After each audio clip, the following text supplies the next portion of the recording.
DC, the big man, how are you? Good, bro. Yourself? Fantastic, mate. I was looking forward to today. We've had this booked for a little while, haven't we? Yeah, we had our holidays. We both had our mid-year breaks as we do, and here we are, mate. This is quite familiar territory, you and I, on the end of a computer screen. Absolutely. We've done hundreds of Zooms. We did a lot, mate, in your first few years of Dib Chidiac real estate. I was thinking about our conversation today earlier. If just for the people who are listening, you started Rain and Horn Concord, didn't you? Correct. Yeah. And you did how many years there? I started as a Saturday assistant in 2009, so 2009, and then in 2010 full time, so like 9 years. And you started from the bottom at what age? So 17, 18, Saturday assistant at 17, sales assistant at 18. And you worked your way through. And my first memories of you was I used to hear your name at Bresic Whitney when Bresic Whitney was doing quite well. And I used to hear about this guy, Dib Chidiac. I don't know if we've ever had this conversation, by the way. And I used to hear about your name, this Dib Chidiac guy out, in the inner west. And I'm like, okay. And I heard it more and heard it more. And then I heard that you'd met some of my colleagues. You'd met Shannon and you'd met with Will and you used to meet with Alex and you used to come over to the east and meet some of the agents. And I was like, okay.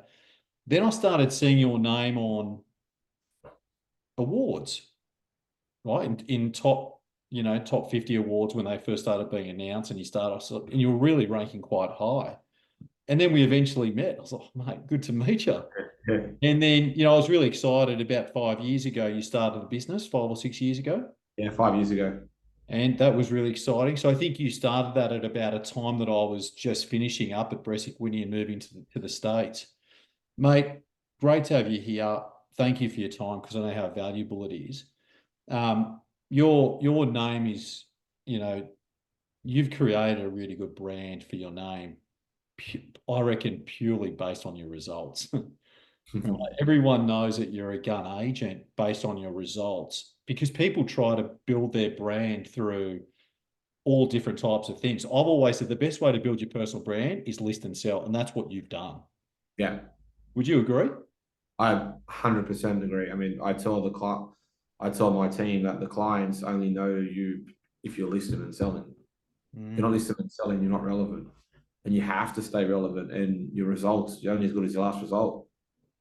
How did you get so How'd you get so good so quick? A lot of us had the benefit of early day McGraths, Mm. right? A lot of the guys you looked up to and who you met in the East, like the bar was already really high in the East. When you started in Concord 10 years ago in the Inner West, 12 years ago, because you're now how old, if you don't mind me asking? I did circa 15 years ago, so 14 years ago, exactly 14 to 15 years. So I'm Yeah. 33 in November. Yeah. So Yeah. when you were in your early 20s, DC, there weren't any really strong Inner West agents from my memory. Well, I don't actually think there was. There was a guy called Chad Hassan who did pretty well in the Inner West. Yeah. How did you get, who were your real estate heroes? Like, who were you looking up to in your early 20s? Yeah, sure. I mean, you're right. Shad was probably the main guy in the Inner West, and he was at McGrath at the time. Didn't know much of him, but people would probably talk about him. But I think what I did is when I started in real estate, it's sort of like it was a career, Yeah. but when you first start, it's like a job. You're directed by somebody, and you only do what you're taught or what you think you're doing is correct. Yeah. For me, I was motivated by wanting something more and trying to be the best in what I know and do. And I actually invested in my own training. Like I'd go to training events or I'd buy, like I remember back in the day, and I've never met Matt Steinway. I've just seen him at Arix and whatnot. But I bought like his real estate system and I looked at people that I knew that weren't in my area, but I heard through whatever it was. We didn't have much social media. Social media wasn't big. So like emails or real estate word of mouth. So I invested in that. And then as you get to a point where you want to be the best and you look at people outside and they all came from the eastern suburbs, like where you were and your colleagues and friends, Mm. the best agents, I believe, were always in the east. And you go out and ask for some advice and then you implement what they tell you. Mm. Well done. You were good at Mm. that. What drove you to do that? Like, how did you know at that point as a 21, 23, 24-year-old? How did you like that was available to everybody? But how did you back then, pre-social media, right? Because now you can just flick and people can find real estate speakers, coaches, and the highest performing agents pretty easy. How did you know back then to go and look outside your office or whatever to go and find inspiration and wisdom out there? How did you know that? I mean, it's probably, I don't know if I just fluked it. It just, yeah, I had that desire to, like, I was always someone that would be proud and happy to see somebody else do well rather than be like, oh, make excuses. So if I saw someone do well and I respected them and I respected what I saw or heard, I'd reach out. And, I was lucky at the time where, Alex and his brother Will gave me so much time as well. Like, never charge, gave me their time, helped me, teach me, like open their books. And I was lucky, Prue introduced me to Alex and Prue was introduced to me through a friend back in the day. Obviously, Will introduced me to the BW world and, meeting Will, yourself, Shannon, Macca, McAvoy, all these great agents that I've known from the industry has really helped. Yes. And I just asked the questions, and I was just lucky that people maybe saw that I wasn't going to waste their time, and I really wanted the help, and I'd implement their help. Mm. So yeah, I don't know if it was a fluke or just something that I believed in. Yeah. No, there's a thing I read recently that action springs out what we fundamentally desire. So you just said, I really had this desire. And so that forced you or that drove you to go, well, I want to get really good at this. Who's doing it well and how can I do it? A lot of people probably, I know you spoke at ARIC earlier this year. Congratulations, mate. Because that's also another feather in your bow. But a lot of people who may not know who Dib Chidiac is, I know you because we've spent a lot of time together. I know you very well and your beautiful family and your staff. If I said to you, mate, if I said to you, mate, who is Dib Chidiac behind the high performing agent that everyone might read in the top REB awards, how would you describe yourself as a person, professional? Yeah, I mean, I'm a family man. Like I really love being around my family, my wife, my kids. Pretty loyal friend. I'm just an everyday person. Like I wasn't born with this gift where I could be a mathematician genius or wasn't really good at school or anything like that. I like sports. I like traveling. I believe in work-life balance. I enjoy life, so I like to go on those holidays. I like to buy those nice things, but I'm someone that's down to earth and, I try to be Dib first, real estate agent second. Mm. Yeah, I would agree with that. I would agree. I mean, you've definitely got more of a public profile now due to your real estate awards and ARIC and things like that. But if it wasn't for your sales, you like just to, do your work and keep a pretty quiet life.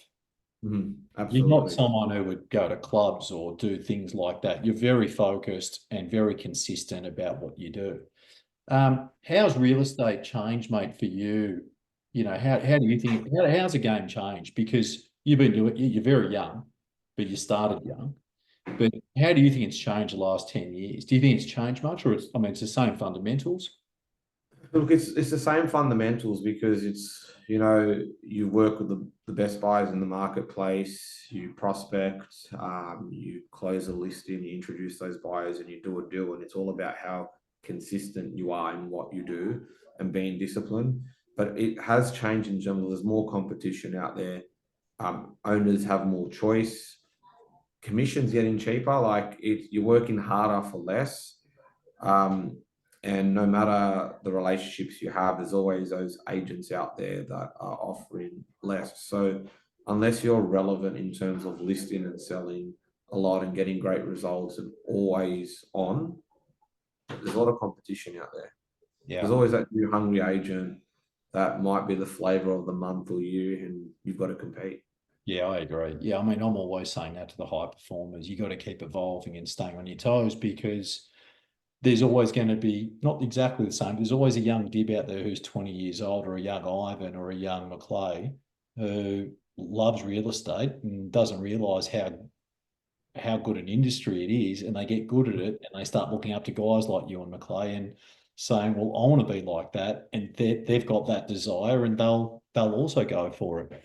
And they Um, might not have any distractions, whether they're running a business or having a family. So they can family take and that time. Yeah, exactly, oh yeah, and exactly. And as you get older, you want more work life, and they're like all work. So, that's which exactly is right. what you, me, and others were like in our 20s. So, yeah, it's an interesting one, but you've got the profile, which helps.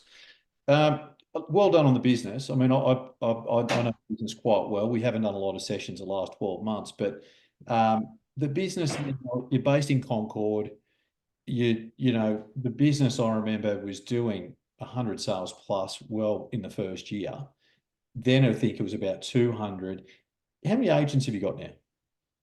So I have three other standalone agents, Yes. Phil, William, and Paul. Yes. And they have their respective associates or assistants. And then in my personal team, I've got William Rodriguez, Alex Cummins, Claudia, my EA. And Yes. we just got a gentleman this week because we've had a few bits of people go back home or whatnot. So we've changed the team up a bit.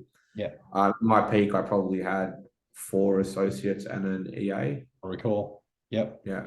So you used to run a bigger EBU, but you got, I mean, I know the agents, they're all really good guys, and you got a great EBU.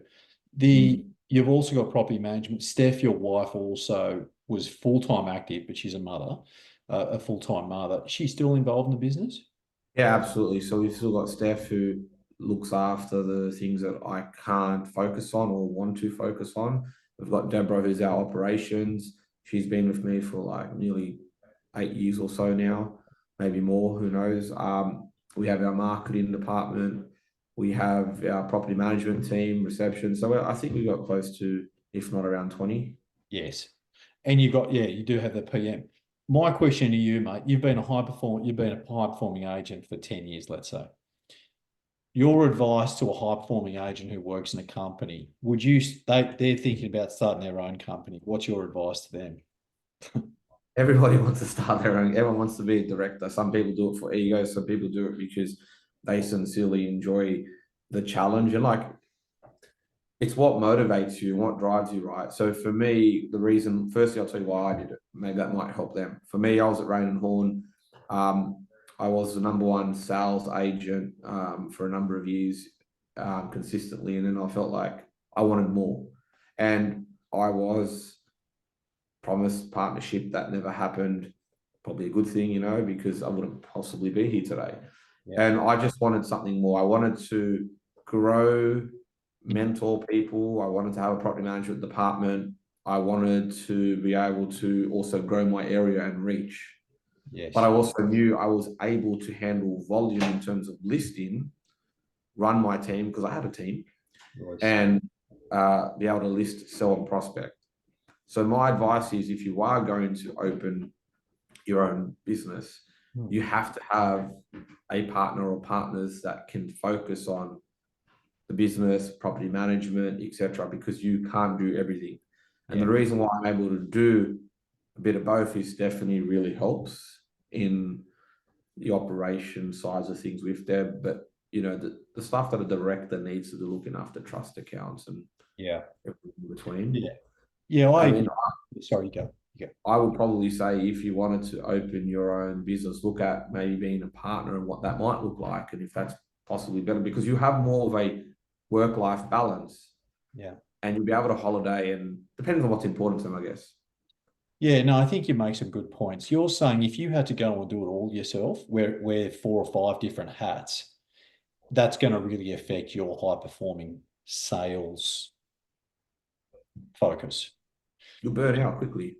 Yeah, and I agree with you. If you've got an opportunity where you've got 1 or 2 partners, and this partner is going to run operations and staff and blah blah blah, or you've got an equity partner who's running the PM, then everyone's really focused on the right things, and that's really good. Curious, I mean, because I did a lot of work with you when a year or two in.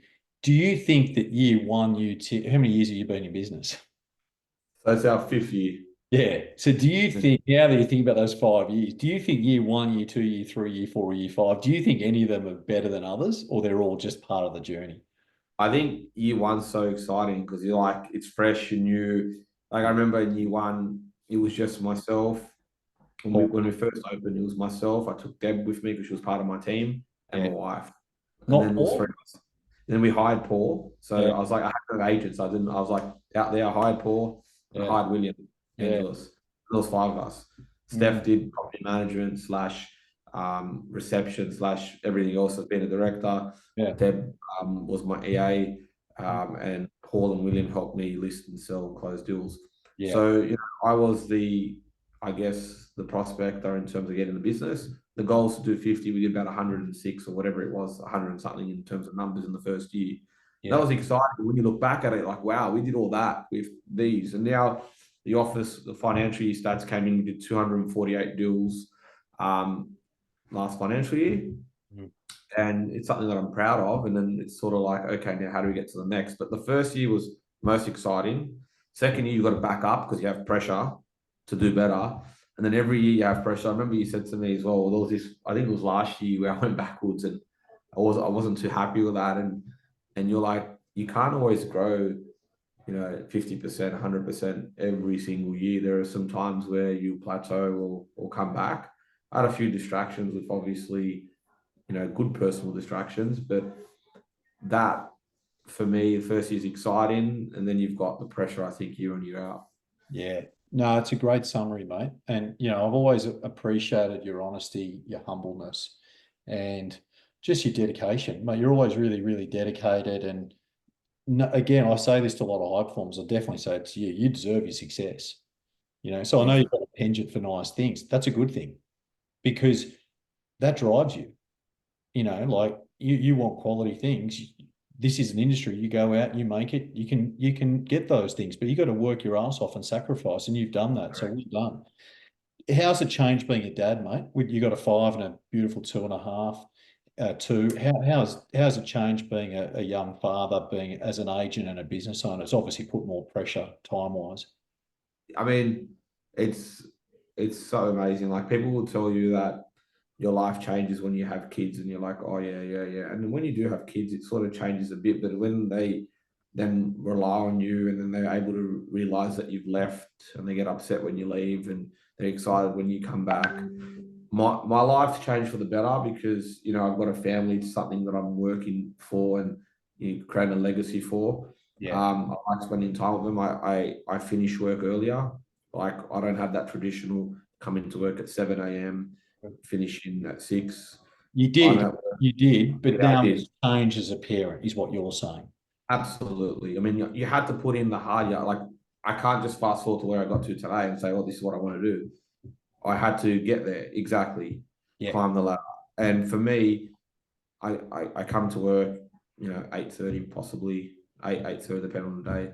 I Yeah. leave 5 o'clock, and I'm spending time with them because they go to bed at like my daughter goes to bed at 6:30. Yeah. So if I'm not home for like I need to spend an hour with her at least at night Yeah. to feel content. Yeah. Um, and I'm always thinking of them. So it's my motivation, I'd say. Mm, good on you. The You've always placed in the awards and as high as number two, if my memory serves me correctly, in the REB awards, which is still an amazing feat. How do you feel about real estate awards? Is it something that you feel, does that drive you still? Do you still see yourself as someone that you want to keep entering those things and trying to keep in the top 5 or top 10? How important is that? And I'm just curious because you've always featured in those awards. And you and I used to have these conversations about awards. Yeah. I mean, sometimes you feel the pressure of you have to prove to your colleagues and the locals, or because sometimes the locals follow the awards of the industry anyhow, Yeah. that you're as good as what people think you are. So you have that pressure, and particularly when you put in your true statistics. Sorry, someone tried to call me. When you put in your true statistics, and some people fudge them, it's sort of like at a younger age, I was like, a bit I guess we had some sort of ego around it, you know, as a real estate agent. Is that a vendor who's got the shits, or is that someone looking to No, sell? it's a vendor trying to close the deal from overseas. Let me just let the boys call him. Alex, can you call Michael? He's trying to call me, the guy that's overseas. It's about Merville. Sorry. I'm surprised the phone's only rung twice in half an hour, mate. That's not like the Dib I know, mate. It should have rung 30 times. I'm no longer the prospected. You're relying on your profile? You're waiting for the phone to ring? No, I got to make those phone calls. But basically, as I was trying to say, like you feel this pressure that you need to perform and do better. And I would say nowadays I don't care too much about the awards because, you know, some people fudge them and some people true statistics. And, you always see Alex killing it. McClay's now, you know, the next top dog. And that motivates me. But I think I might apply one more time because I went backwards this year. I was 5 last year, and this year I think I was 8. And I had a bad year, and I was like, you know, if I work as hard as I can to get back on track, then I want to just apply and see how I go. Once that's done, I probably won't apply anymore because I think for me it was just a challenge within. Yeah. I no longer care. And I'm glad you say that. And see, because I'm a lot older than you, and I've been through that. And I also had to ask myself, do I want to enter? And no doubt the first few years, the awards only were starting, you know, towards the end of my sales career, or as I started to move more into leadership. And, you know, me and Shannon never entered because we were, for that reason, like, what sort of example, like, why do we want to do that? Do we want to compete with our staff? Is it something that we're trying to build a business here? You know, so me and Shannon said, look, you know what? Let's not you and I enter. I'm sure we would have made it, not as high as you guys, but we would have made. But we said, let's not enter. Let's focus on the guys. You know, your Oddies and your Liddells and McClays and Wills and those guys, Chris Nuns. Anyway, that's really cool. But I'm glad you got there. You mentioned that the challenge is there's more competition, and so there's downward pressure on comms and things like that.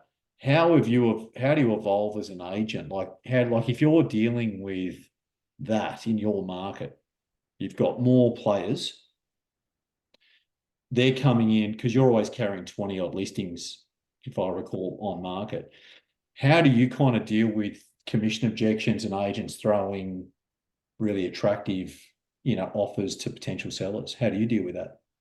I mean, the good thing at the moment about this current market is I've missed out on a number of properties where that's happened, and I've picked them up as a second agent, and I've got them at the commission that they're willing to pay that because they understand the importance of making that right decision, particularly second time around.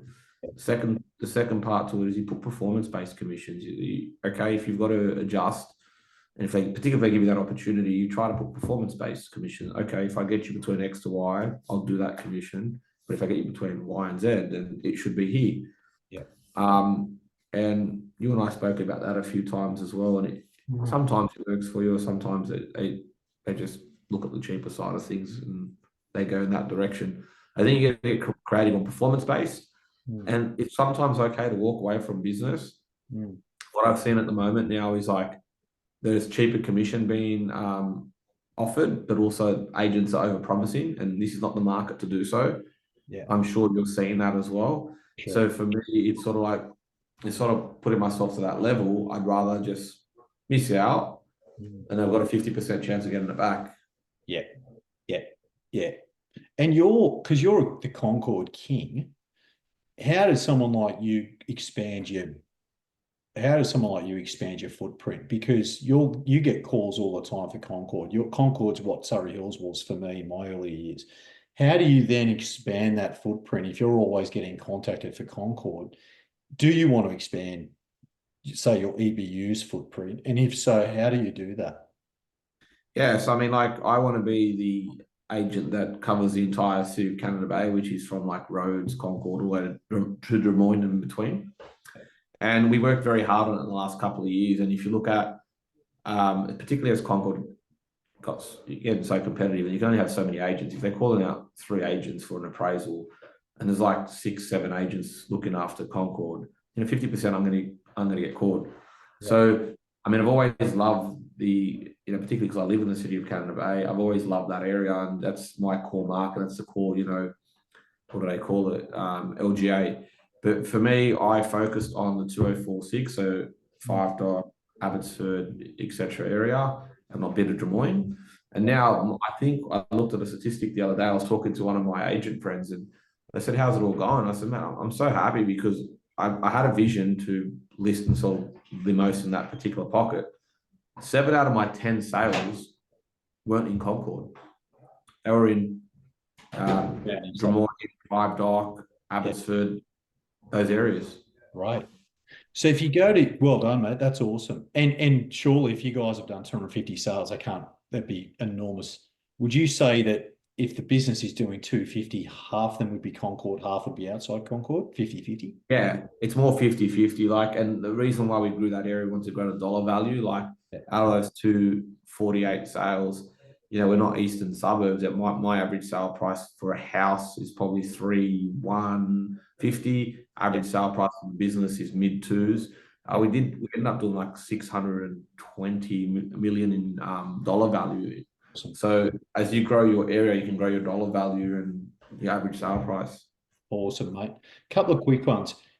Say your boys, so they're not Dib Chidiac. So say your guys. What would you tell them is the best form of prospecting? Your salespeople. The best form of prospecting is buyer work. It's something that I was not taught, but it's something that I did when I was young.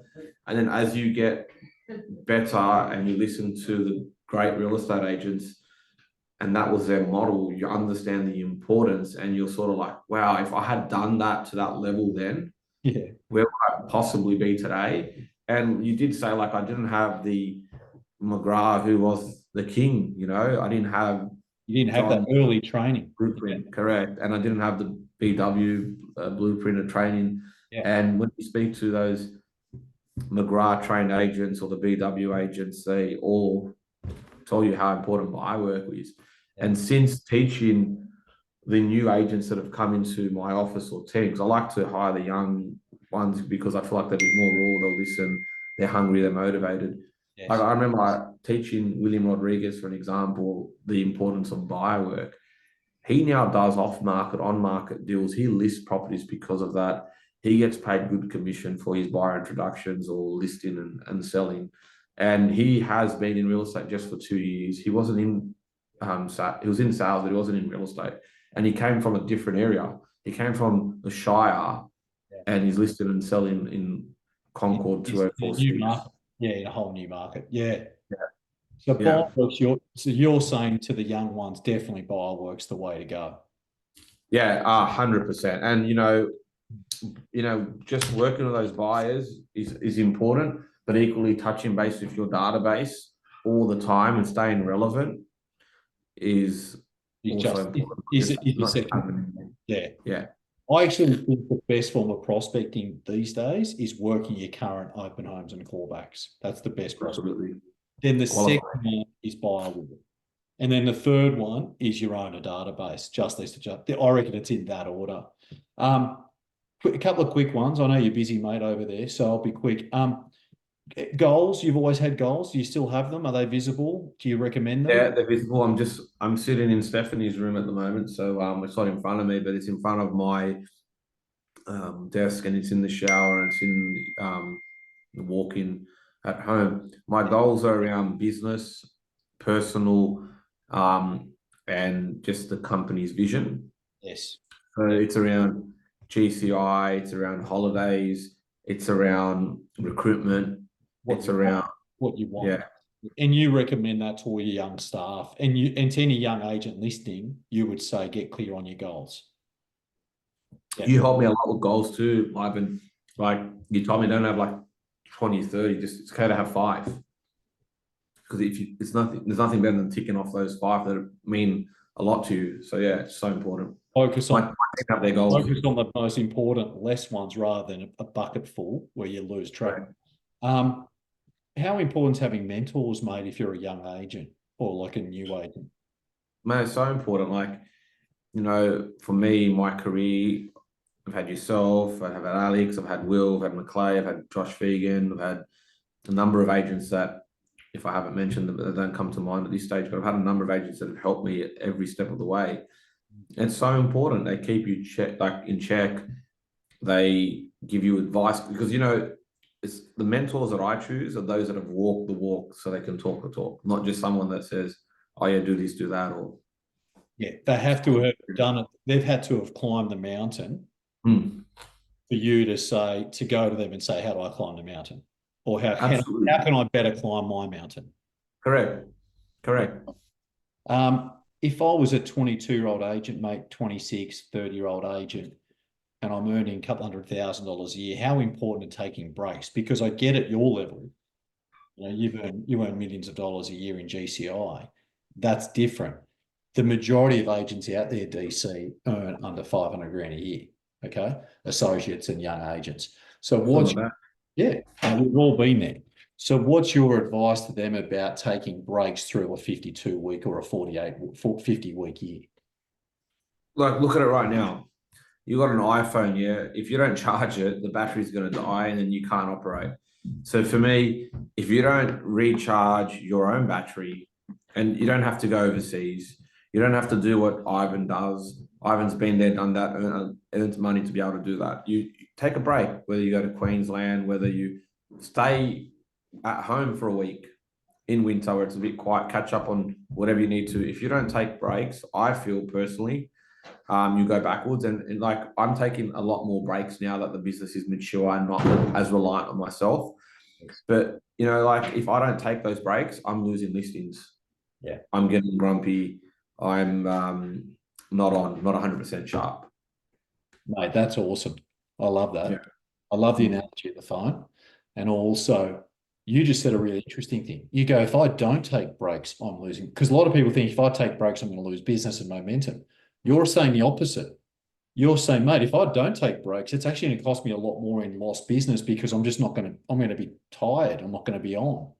I'll work towards a break. I have energy around that. I recharge the battery. I come back. I'm on fire for another 8, 10 weeks or whatever it is. That's awesome, mate. Listen, I think you're doing incredibly well. I mean, a lot of people don't know. You got 5 brothers, Four brothers. I'm one of five. one of 5. A lot of And brothers, and a great family. I've always really appreciated our friendship more than anything. We've obviously done a lot of conversations about real estate and yeah, how do we do better? How do we climb the mountain? But mate, business is going great. You've got a beautiful family, and you're still only 34 years old. So, thank you, mate, for your time. I think you're doing incredibly well. I knew you would. And thanks. last question, where do you go from here? Because it's a very successful business, and I know you like growth. Where do you see it in 5 years from now? You'll be 40 years old, 6 years from now. Where do you see yourself at 40 DC, and where do you see the business? Sure. I think we're going through a rebrand at the moment, so that's something that I'm pretty excited about. Is that your third in 6 years? Yeah. I was with you I remember the first brand. I actually remember you coming to your first office. I remember that. Then I remember you rebranded, which I liked. Went to DC, and you're saying now you're doing a third rebrand. Yeah, so I mean, we had the first when we first launched, then we refined it into the office that we're at the moment, our second office. I've bought another office, so want to make it this amazing place to be, but also to fit in terms of our growth plans. So rebranding is important. It'll be something interesting. I'm sure you'll like it. It's completely confidential in my world at the moment, but it's something that's going to be better, I believe, for our agency and myself. So that's pretty exciting. It's not. I'm not jumping to anything like franchise or anything like that. It's just more something I'm refining. And then it's growing that area. I'd love to have another office in a particular location that we're doing well in, and I then also want to be at a certain price point that I'm only listing and selling, which allows my team to further grow because they're able to pick up those properties that I will not be looking after, and probably do a little bit less. I'd probably love to do 4 to 5 days if I'm 40 because I want to be able to take my kids to sports, go to events, holiday, and God willing, I can do that if the business is doing well and staying healthy and things like that. Yeah, I think you're on the right track, mate. You're doing all the right things. And like, if you said to me, I'm going to have two offices, this big head office that I bought that I'm going to, make beautiful for much more people, like double in size if we get there. A bigger rent roll, which is your asset base for the future, which drives the sales and vice versa. Sales drives PM.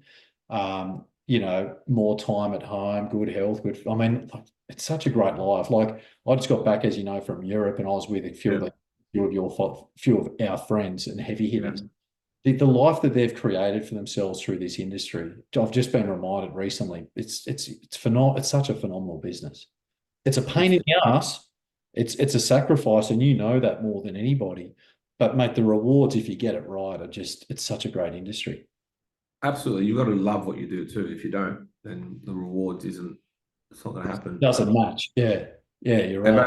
I obviously take my hat off to you because like you've done so much in the industry for the industry, and then what you're doing now, and you're connecting people as well, and you're giving great advice because you're telling us what we shouldn't be doing that you did, what we should be doing that you're learning and implementing as well, man. So I just want to say thanks as well. Oh, mate, I Great appreciate friendship. it. I actually love it. I love being appreciated. So Yeah. thank you. I really do, mate. That's your love language, being appreciated. That's it. I'm reading the book at the moment, How to Win Friends and Influence People. It's an old, Yeah. it's been around for years. I'm reading it again now. And one of the things that he says in it in chapter 2, because I just finished it, is one of the things that most people yearn is being appreciated. And I was like, you know what? I actually love being appreciated too. And I was like, Yeah. I really do like it. So I appreciate you, and I appreciate you appreciating me, man. And mate, I wish you all the success, and I hope we can work. I'm sure we're going to do more work in the future, and I hope I can see you when I come into town in October, or I'll certainly see your team. Keep up the great work. Love to the family, mate, and mate, keep smashing it. Thanks, bro. Talk soon. Yeah. Have a good day. Get onto those phone calls, mate. Call that vendor and do that deal. It's giving me That's it. anxiety. He's in Europe. He wants to wrap up his deal. I'll Call talk him to you now, soon. mate. Call him now.